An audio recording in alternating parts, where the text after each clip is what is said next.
Unprecedented terror. A global network leaves a trail of destruction. One reporter follows the story from the beginning. It struck me at the time that this was a man who absolutely meant, when he said he was declaring war against the United States, it was not a rhetorical flourish, it was for real. Early exploits go virtually unnoticed.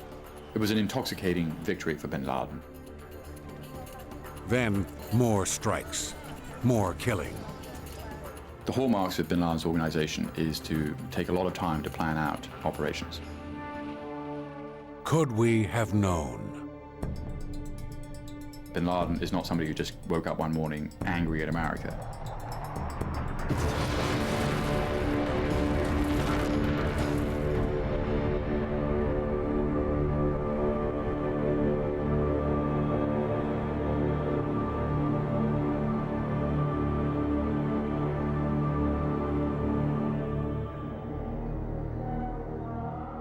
The Darvish Madrasa in Peshawar, Pakistan.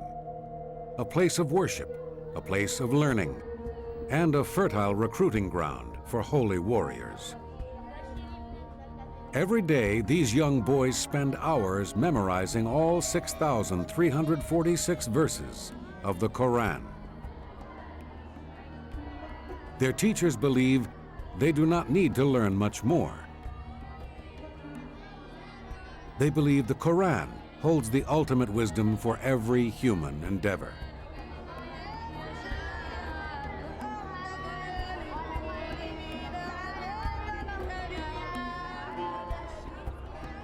There are thousands of schools like this in Pakistan. The curriculum prepares the students to live as devout Muslims. For some of them, it is also the first step to becoming warriors in the defense of Islam, to waging jihad. That is the wish of Headmaster Maulana Hassan Jan. It is in madrasas like this that the Taliban leaders of Afghanistan once studied. Their extreme religious fundamentalism has its roots here. To Headmaster Hassan Jan, Bin Laden's campaigns against the Americans are justified. If they don't stop their aggression, and if they continue to murder innocent people without evidence, it is the duty of a Muslim to raise his sword against them. He has to carry out jihad.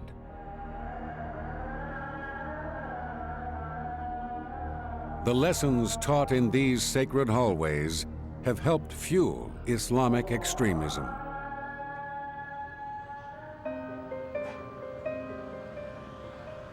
Washington, D.C., home of journalist Peter Bergen.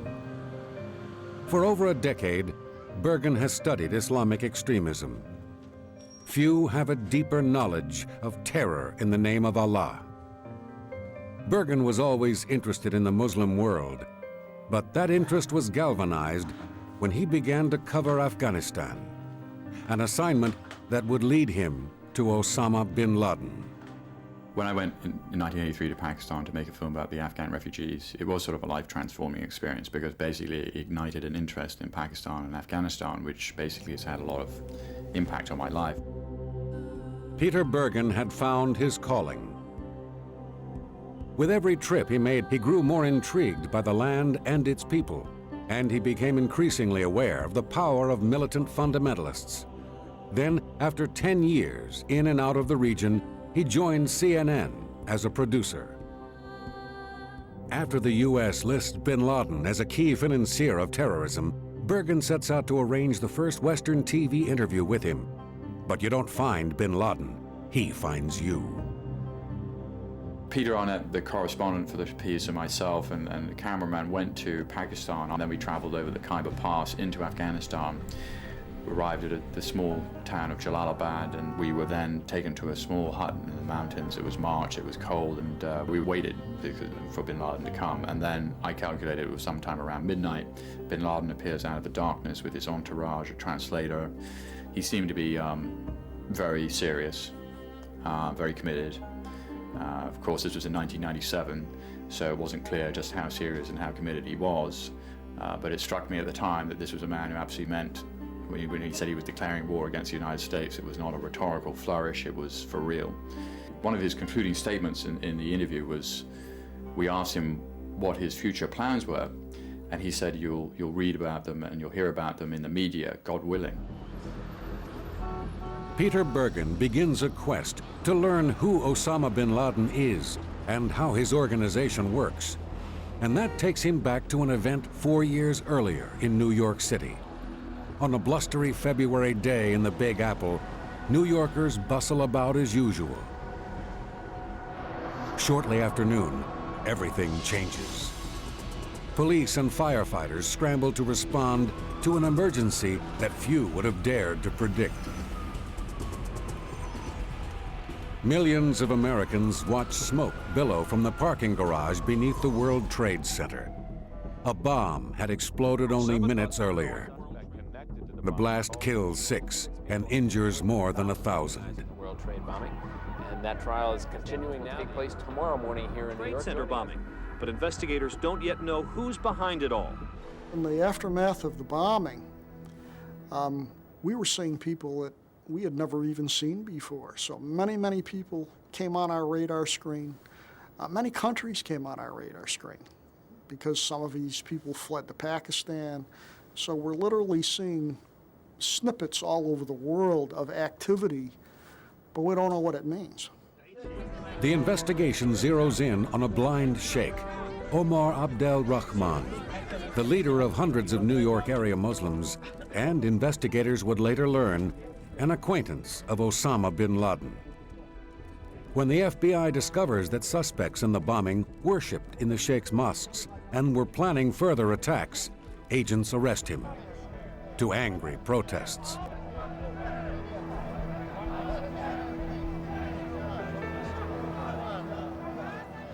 With the exception of maybe one guy, they had all been recruited in one of the mosques in the greater New York area, or at a couple of the mosques in the greater New York area that were under the control of Sheikh Omar Abdel Rahman.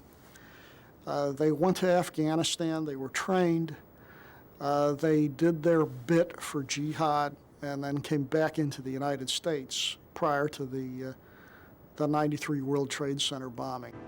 The plotters reveal that the leader of the World Trade Center attack was not Sheikh Rahman, but a man who had escaped hours after the bombing, a Pakistani, Ramzi Youssef. You really felt, I think deep down, that somebody was pulling strings. I mean, somebody was doing planning. Somebody was out there working against the United States, both here and abroad. But who might it be? And where should the FBI start looking?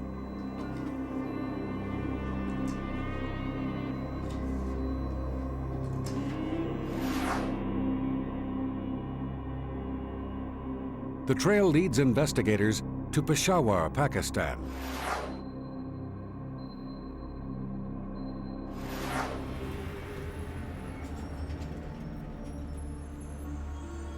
Peshawar, Pakistan's gateway to Afghanistan. After the Soviet Union invaded Afghanistan in 1979, Peshawar became a teeming base camp for Mujahideen freedom fighters, the intelligence operatives supporting them, and journalists in search of a powerful story, including Peter Bergen.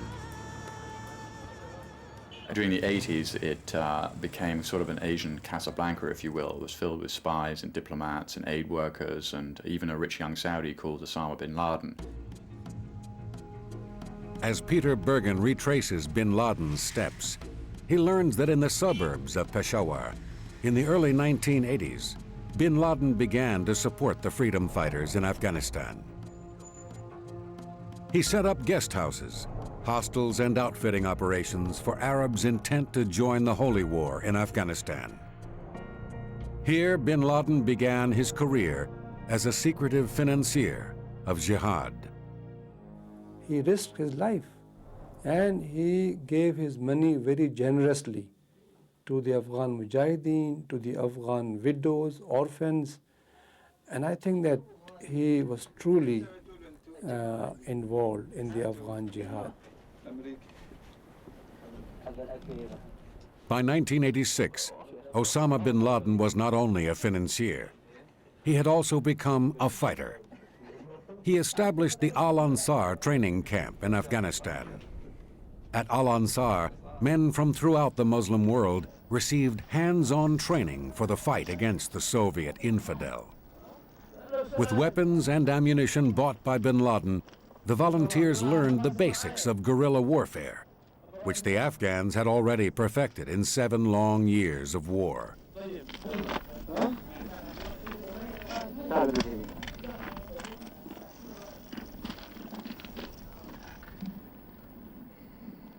When the Russians tried to destroy Al-Ansar,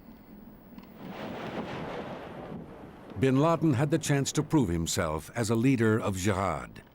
In a week-long battle, he and his men held out against a brigade of the Red Army, including Special Forces troops. The legend of Osama bin Laden was born.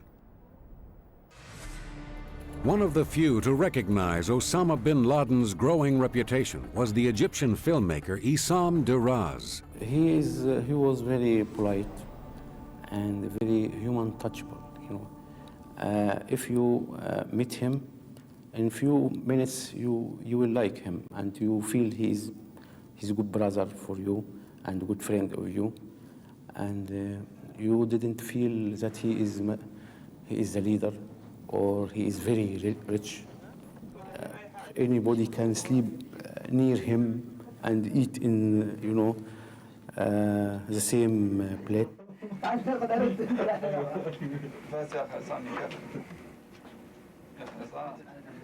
Issam Deraz filmed these images in one of the caves where bin Laden hid from the Soviets. They offer the most personal illustrations available of the life of a very private soldier of jihad. I am talking about a time, it was a very good time. You fight for a principle. You know, I felt that with them, all fighting for a principle. Your money and your life, you spend anything you have for that.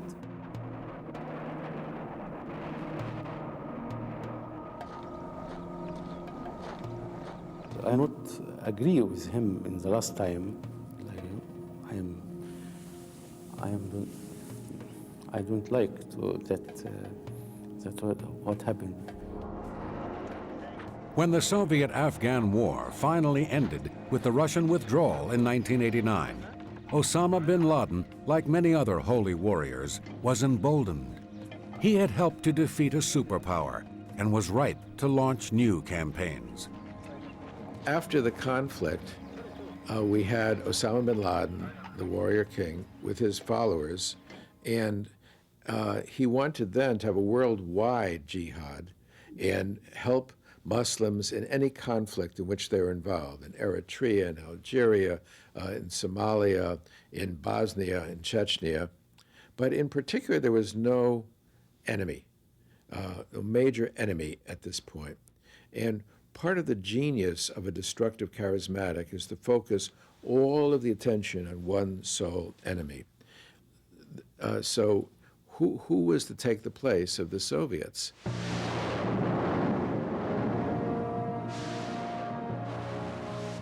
For bin Laden, the answer comes in the wake of Saddam Hussein's invasion of Kuwait.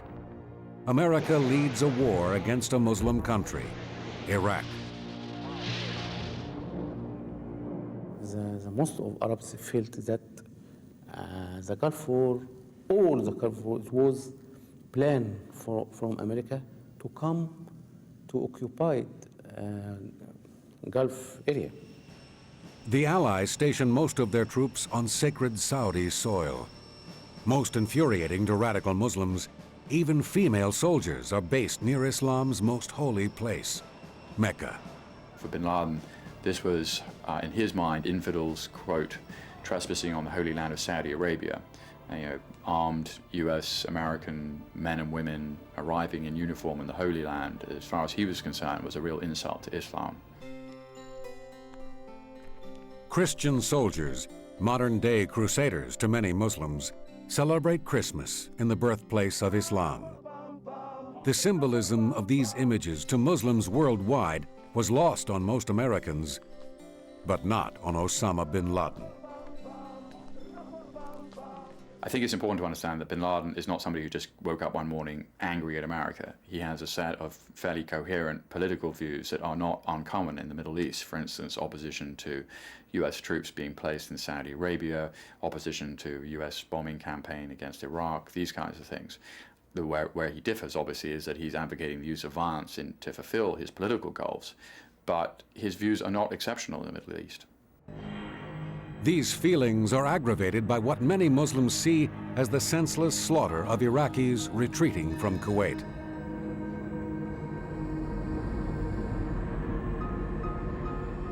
Worst of all, the Saudi government allows the Americans to stay on to contain the Iraqi threat. The victors don't leave.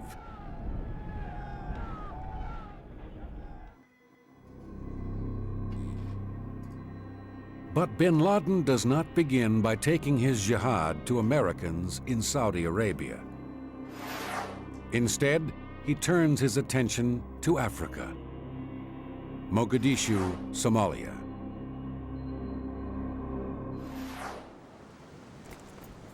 The first of 28,000 U.S. troops hit the beaches of Somalia in the early hours of December 9th, 1992.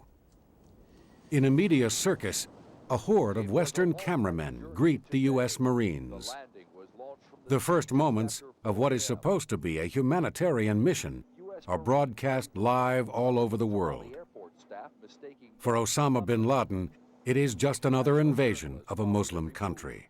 Coming basically 2 years after US troops were posted in Saudi Arabia for Operation Desert Storm, bin Laden and his organization saw this as sort of a larger pattern of US troops being placed in Muslim countries, as a result of which bin Laden sent some of his military commander, one of his military commanders, and some of his other mortar specialists to Somalia to train Somalis who were opposed to the American presence. The Americans are in Somalia as part of the UN operation Restore Hope, an attempt to bring peace, stability, and most important, food to the starving Somali people.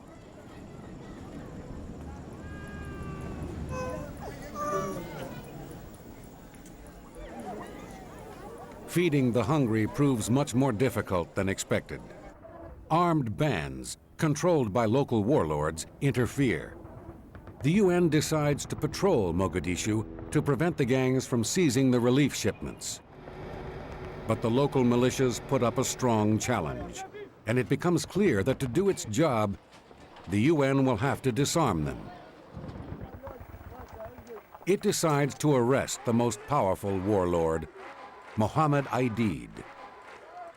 There was enmity that came out of the U.S. military playing the role of securing the distribution of humanitarian aid when that got in the way of various warlords using that humanitarian aid and their ability to distribute it for their purposes to build up their own political power.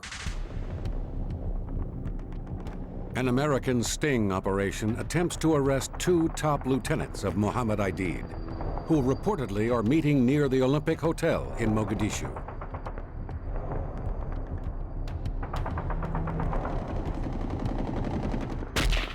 But the afternoon raid goes horribly wrong. 2 Black Hawk helicopters are suddenly brought down with rocket-propelled grenades.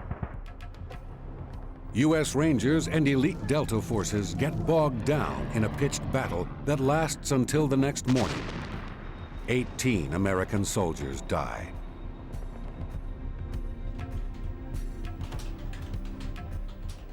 Back in Washington, Peter Bergen is intrigued by Osama bin Laden's claim of a direct role in the attacks on American troops in Somalia. Bin Laden, unusually, has been quite explicit in taking credit for Somalia And it'll never be clear if Bin Laden's men actually trained people who killed American servicemen, because the fog of battle is such that it's not really clear who the Somalis were who killed the Americans, etc. But in one of the very few instances where the American government and Bin Laden agree on anything, the American government says that Bin Laden's men were involved in training Somalis who were responsible for the deaths of American servicemen. Shocking images of defeat arrive in American living rooms. 4 days later, the U.S. announces plans for its withdrawal. It was an intoxicating victory for Bin Laden, Somalia, because the lesson he drew from it is that if you kill American military soldiers in a country, in his mind, which was being occupied by the United States, that they'd withdraw. So he saw Somalia, I think, as sort of a model for his other future operations against military targets in the Middle East associated with the United States. America does not yet realize it, but Osama bin Laden has launched his network. Cells of his operatives are forming around the world.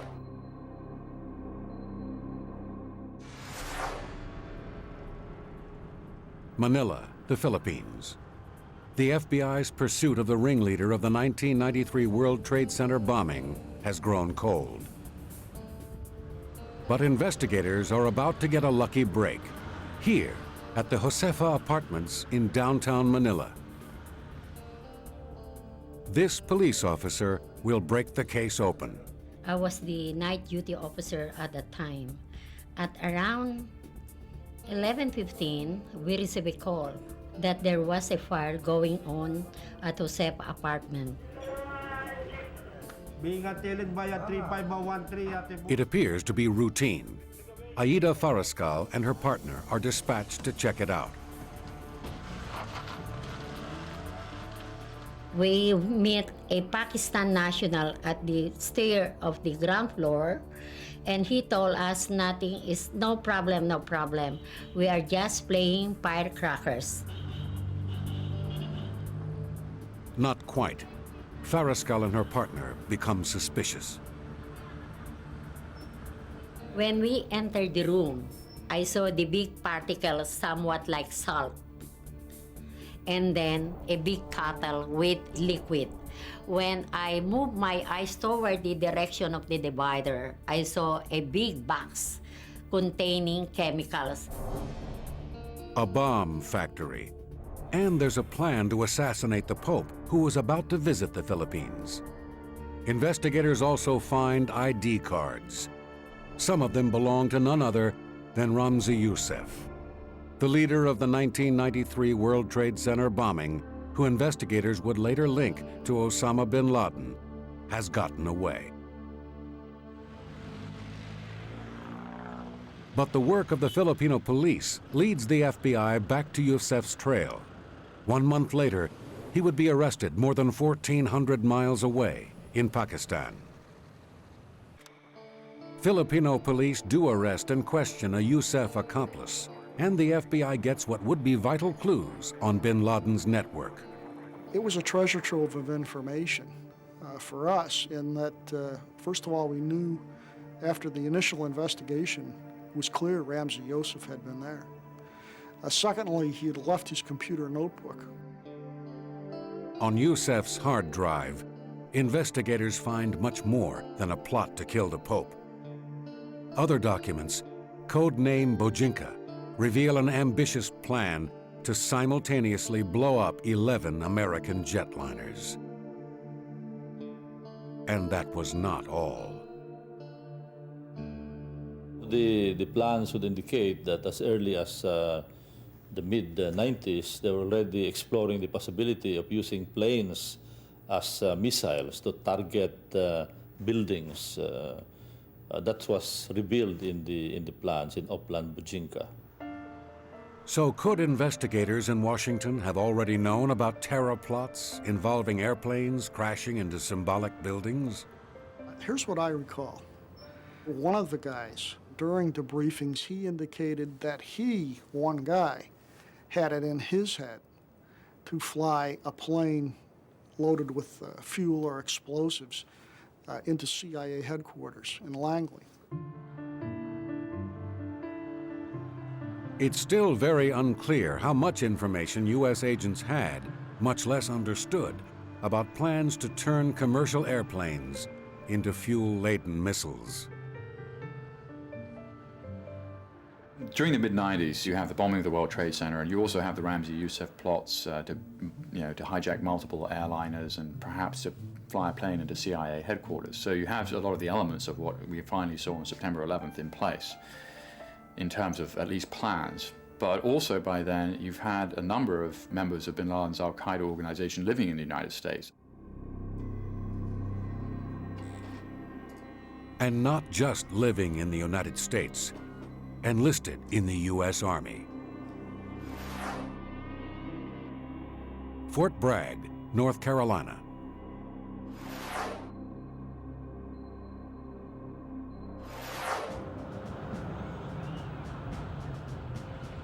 Fort Bragg is the headquarters for the Army's Special Forces. Here, some of the most elite units of the American military are trained.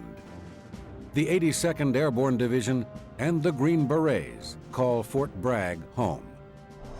And in 1986, so did this man, Ali Mohammed, a 34-year-old former Egyptian army officer who would later be linked to Osama bin Laden. Thanks to his Middle Eastern expertise, Mohammed becomes an instructor at Fort Bragg. Nothing unusual.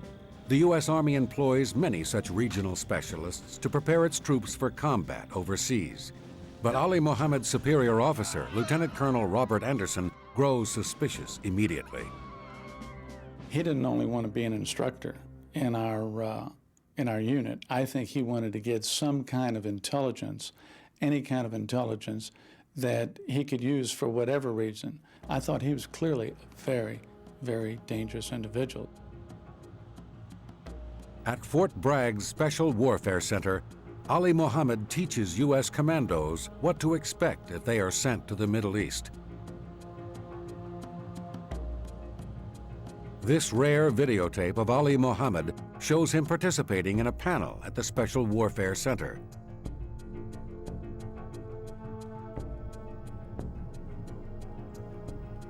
Then, while his comrades are playing war games in the North Carolina woods, Ali Mohammed heads off for some real action. He requests extended leave to go to Paris, but goes to fight in Afghanistan instead, without the Army's approval. When he came back from Afghanistan, he bought maps about the tactics, and then he bought also a Russian Spetsnaz belt, which is a Russian Special Forces belt. And this belt here, he told me that he actually killed the Russian Special Forces soldier. At that point, I wrote an intelligence report, about 5 to 7 pages, about what he did and what he told us. Lieutenant Colonel Anderson sends these reports up the chain of command, but the Army never responds. Another lead lost. In 1989, the Army honorably discharges Ali Mohammed with the rank of sergeant. Ali Mohammed would later prove to be a most valuable soldier in Osama bin Laden's network. Ali Mohammed basically functions sort of as a template for basically all the men who arrived for the events of September 11th. Ali Mohammed is a sleeper, is a rather smart, sophisticated guy, a lot like some of the leaders of the September 11th attacks. Osama bin Laden's network is growing quickly, and in 1993, Ali Mohammed undertakes his most important mission for al-Qaeda. He travels to Nairobi, Kenya.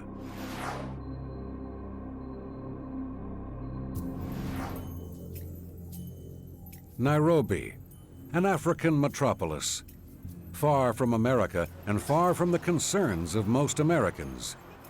Here, the biggest worry is street crime, not terrorism. A perfect place to hit the United States.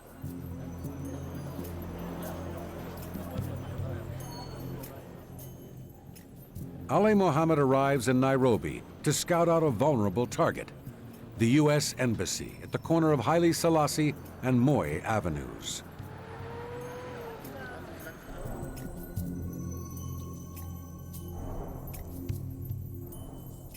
He took photographs, he surveyed it, and then he returned to Sudan, where Bin Laden was then living, and he showed Bin Laden the photographs of the Nairobi embassy, and Bin Laden looked at them and pointed where a truck bomb could go. And that, of course, is what happened eventually 5 years later. 1998, Nairobi's seedy Hilltop Hotel.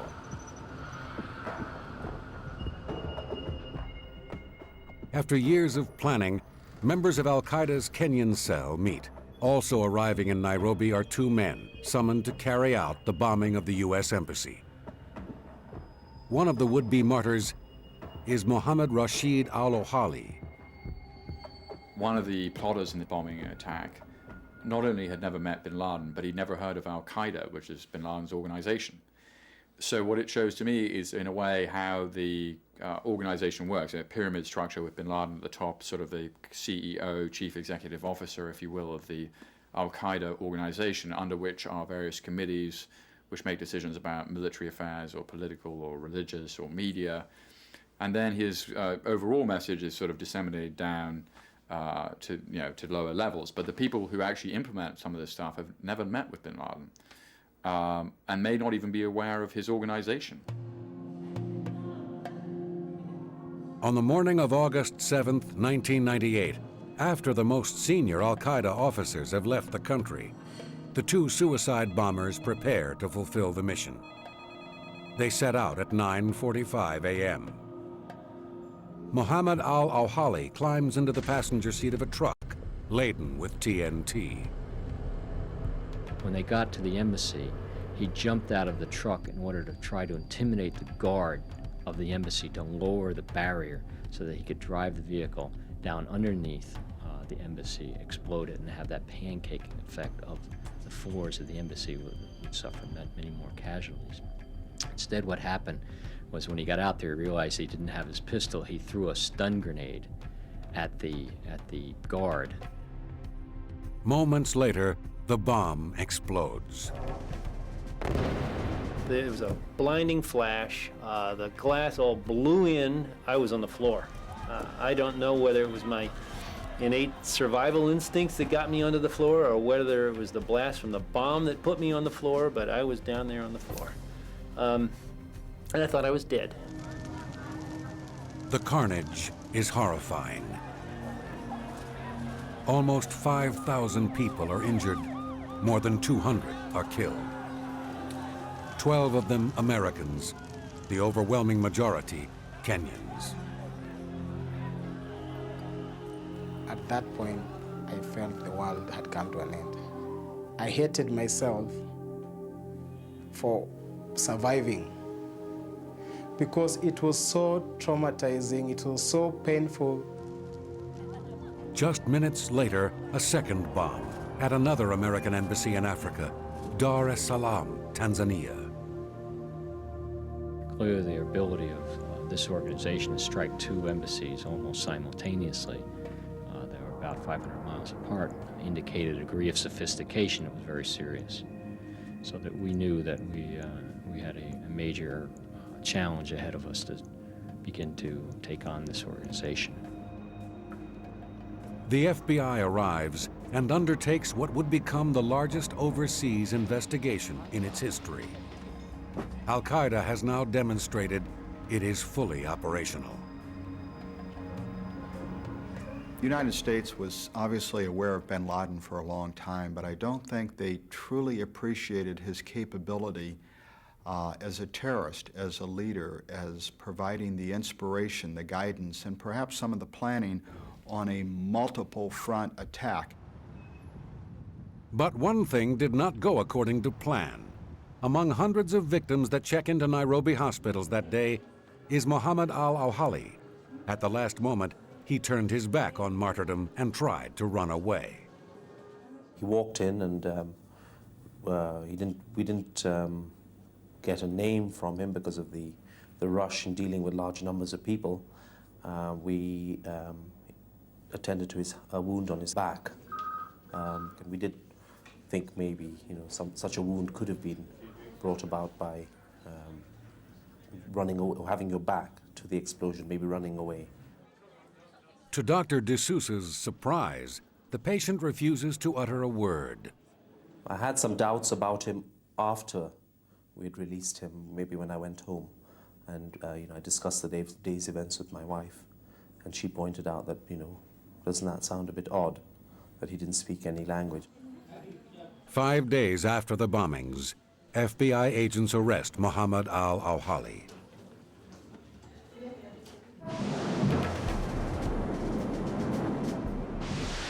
Two weeks after the embassy bombings, America strikes back, targeting Osama bin Laden. The only motivation driving this action today was our absolute obligation to protect the American people from terrorist activities. From TV in Sudan. A factory in Sudan is destroyed.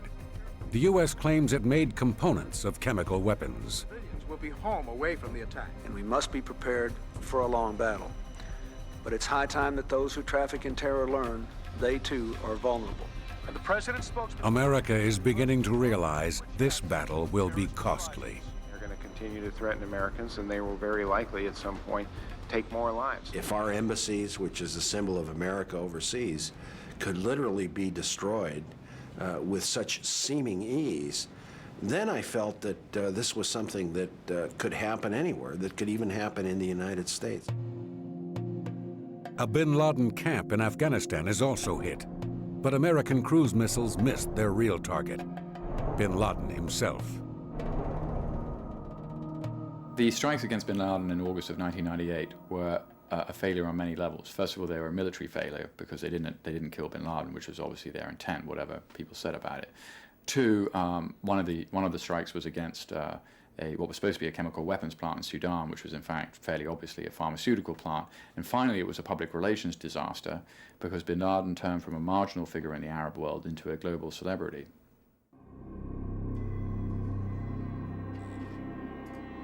Bin Laden's message is now heard loud and clear throughout the world. Even in London, the United Kingdom.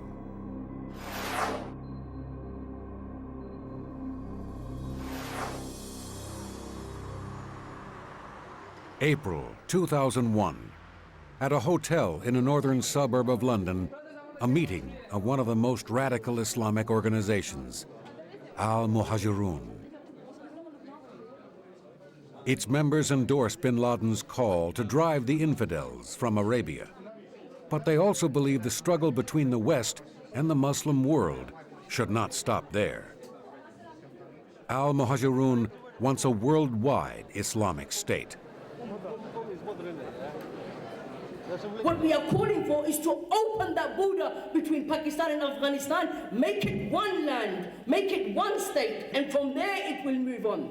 And it will move on and it will fulfill the prophecy of the Messenger Muhammad. And one day, a day will come when Islam will dominate this country. A day will come when the flag of Islam will be over 10 Downing Street. A day will come when one of the Muslims will be living in 10 Downing Street, implementing, executing the laws of Allah subhanahu wa ta'ala.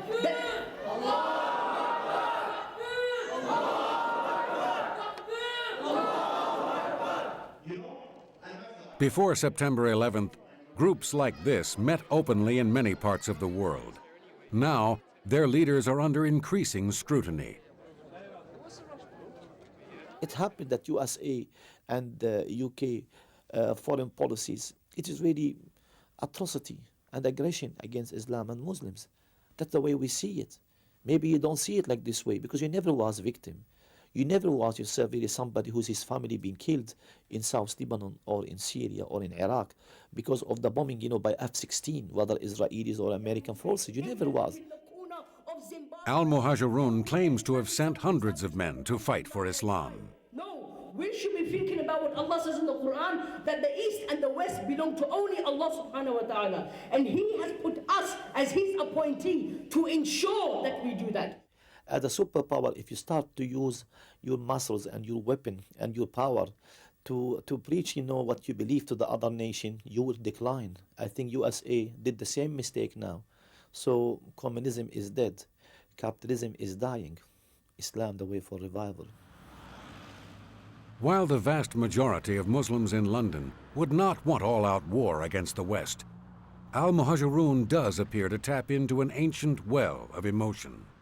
If you don't understand the collision between the West and Islam, if you do not understand the roots of Muslim rage, which is the 1400-year struggle between the West, Christendom, and Islam, then you really can't you can't understand the basic principles of what's going on here. Even in London, al-Muhajirun is not alone. Abu Hamza al-Masri leads another group of radicals here. The first thing you notice is that he's lost both hands and an eye, the result of a landmine explosion in Afghanistan. Abu Hamza is allegedly a leading recruiter of Muslims who want to join jihad. Well, you ask yourself, who kills the millions in Iraq? And he said that is justified for the reason. Who are killing the Palestinians every day? Who have killed the millions of Hiroshima? Who have killed the millions of Vietnam? Behave yourself, stay in your homeland, and you will have better life.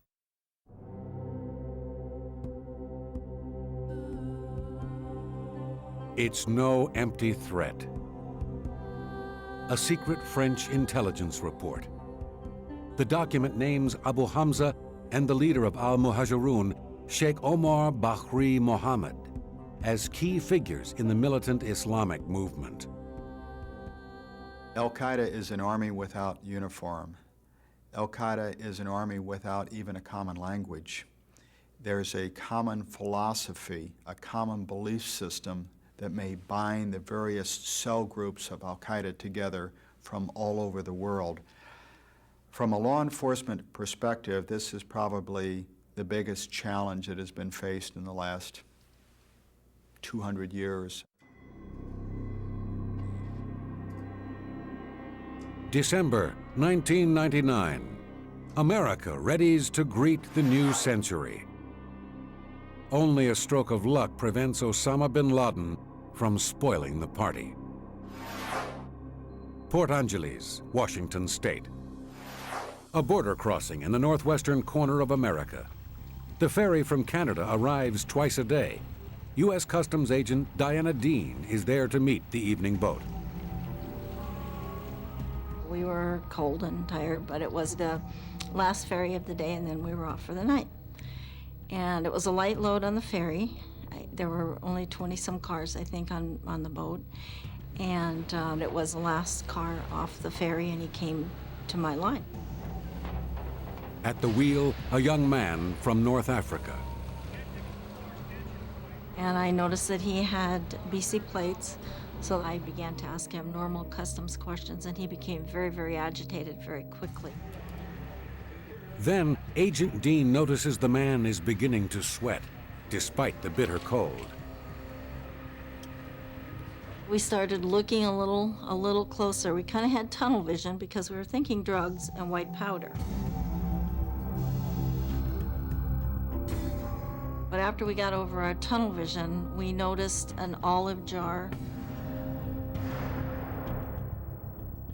And that olive jar had a thick amber color fluid in it with wood chips in it.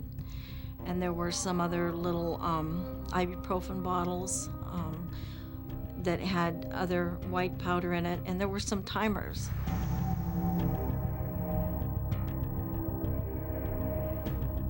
With watches and wires. And it didn't take too long before we put two and two together and said, you know, this isn't drugs. We have the makings of a bomb here. Police arrest a 32-year-old Algerian named Ahmed Rassam. But Rassam won't talk, and investigators don't realize they have stumbled upon al-Qaeda's Millennium Plot. When he was arrested, there was very little known about what he wanted to, what his intentions were. Very little information for a long, long time. After he was arrested, very little information got out about his possible targets. But there was some speculation, some indications it might be some sites in Seattle, such as a Space Needle, and perhaps down in Los Angeles at some airports. As America and the rest of the world celebrate the arrival of the new millennium, nobody understands the size of the plot that had been thwarted. Osama bin Laden had tried to bomb celebrations and landmarks across America. And he had another plan.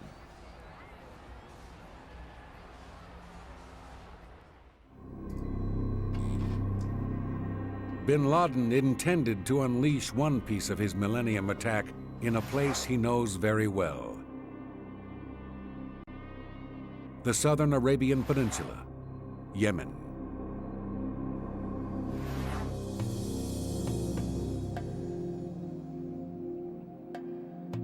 Yemen is home to several branches of bin Laden's extended family. It's a place where the power of tribes still rivals that of the central government, an ideal hiding place for terrorists, and an ideal place to hatch the next attack on America. Again, it seems the U.S. failed to pick up early clues. Bin Laden's men basically decided to attack a U.S. warship in Yemen. In fact, one of the people involved in the U.S. Embassy told American officials that the plan of the group, the next plan, was to attack a U.S. warship in Yemen. Unfortunately, that advice or that information was not really passed on from the FBI to the Pentagon, apparently. Yemen's Aden Harbor. Despite the risk, the U.S. Navy is using Aden as a refueling station. Here, bin Laden's followers find their target, the USS the Sullivans. Here, near the harbor, the terrorists prepare for their attack. But Allah's favor would not be with him. Their boat, with which they intend to bomb the Sullivans, sinks. They had overloaded it with explosives. The mission fails, miserably. But it is not over. The word comes down on high from al-Qaeda to try again. Somehow C4 plastic explosives are brought in, probably somewhere between 400 and 500 pounds. Tutorial assistance is given, and this time in October of 2000, they get it right. 2 suicide bombers transport their explosives to the harbor in a Nissan truck. The plan for their attack has not changed, just their target. It's the USS Cole. And there's 2 suicide bombers pushed off from the shore of one of the neighborhoods in Aden, made a 15-minute trip towards the Cole, had enough confidence in their mission to stand up and salute as they approached the Cole, basically as a sort of way of making sure that they wouldn't be challenged, and detonated the charge that in their minds would send them to paradise. It's 11:18 when the bomb blows a gaping hole in the side of the USS Cole. What it shows is that the bin Laden group that pulled off this attack, so they failed once, they went back, they kind of fine-tuned their plans, and the second time they pulled it off. So it's a group that learns from its mistakes, clearly.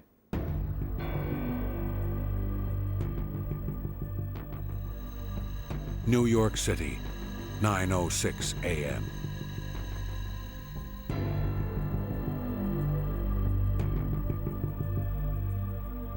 The world is changed forever. The first thing I thought of after I saw the second plane hit the tower is they finished the job.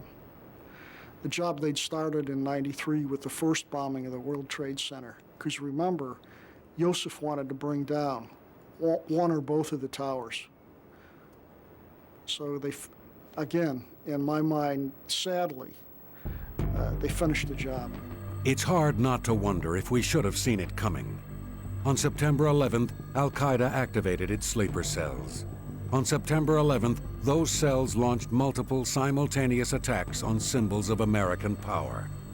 They had done it all before, but this day everything came together. The hallmarks of bin Laden's organization is to take a lot of time to plan out operations, to do something that's quite complicated, with every passing year more and more complicated, and also to do something that's unexpected. And the events of September 11th show all those. It took a lot of planning, it was in the works for several years, and it was utterly unexpected. And it was seen live on American television and around the world.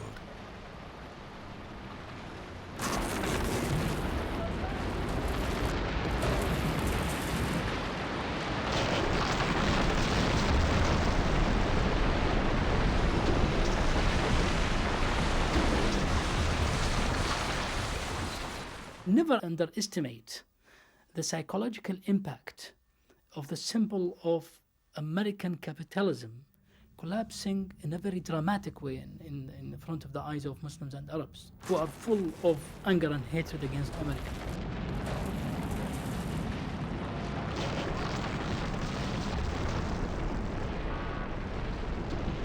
On September 11th, Osama bin Laden brought his war to America.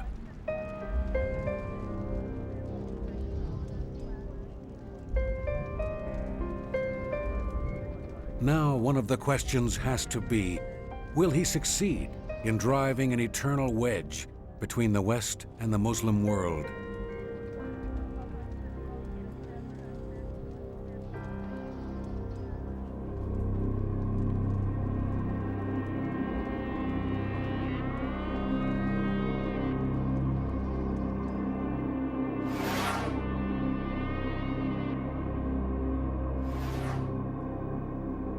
It does not appear this global conflict will end anytime soon.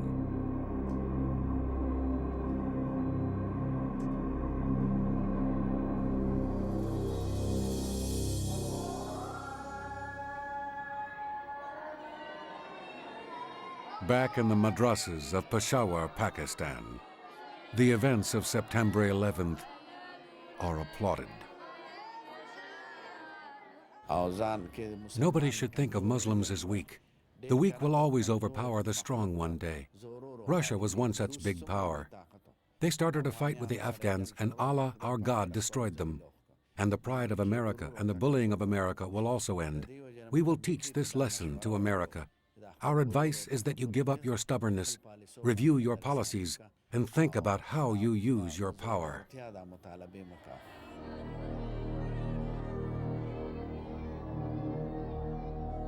Given the fact that American policies in the Middle East are unlikely to change, even if bin Laden was to magically disappear from the face of the planet and the entire leadership of al-Qaeda, the problem is too many people have been trained in bin Laden's camps, and he has inspired too many people in the Muslim world with a sort of anti-Western, anti-American sentiment that we're going to see this conflict go on for a very long time.